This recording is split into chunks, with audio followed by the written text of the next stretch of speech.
Restaurant నుంచి డైరెక్ట్‌గా సీఎంఆర్‌కొచ్చాము. ఒక స్పెషల్ పర్సన్‌ని కలవటానికి వెళ్తున్నామని చెప్పాం కదా! తన కోసం శారీ తీసుకుందామని ఇక్కడ శారీస్ అయితే సెలెక్ట్ చేస్తున్నాను. తనకి రీసెంట్‌గానే మ్యారేజ్ అయింది. కొన్ని రీజన్స్ వల్ల నేను మా హస్బెండ్ మ్యారేజ్‌కి వెళ్ళలేకపోయాము. మా నాని మాత్రమే వెళ్ళాడు.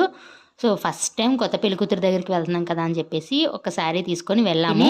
ఆ స్పెషల్ పర్సన్ పేరు నందిని. మా నాని వాళ్ళ కొలీగ్. వీళ్ళు కొలీగ్స్ కాదు కానీ ఓన్ బ్రదర్ అండ్ సిస్టర్స్‌లా ఉంటారనమాట.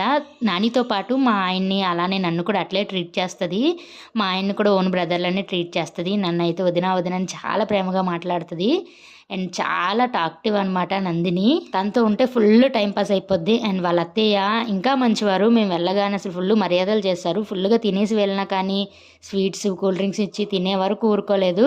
అండ్ తనొచ్చేసి వాళ్ళ ఇల్లు మొత్తం చూపిస్తుంది. మొత్తం ఫోటో ఫ్రేమ్స్‌తో నిండిపోయాయి. వాళ్ళ హస్బెండ్ మేము వెళ్ళేసరికి ఇంట్లో లేరు. తను ఎయిర్ ఫోర్స్‌లో జాబ్ చేస్తారు. ఆయన డ్యూటీకి వెళ్ళిపోయారంట. తినొక్కరితే ఉంది.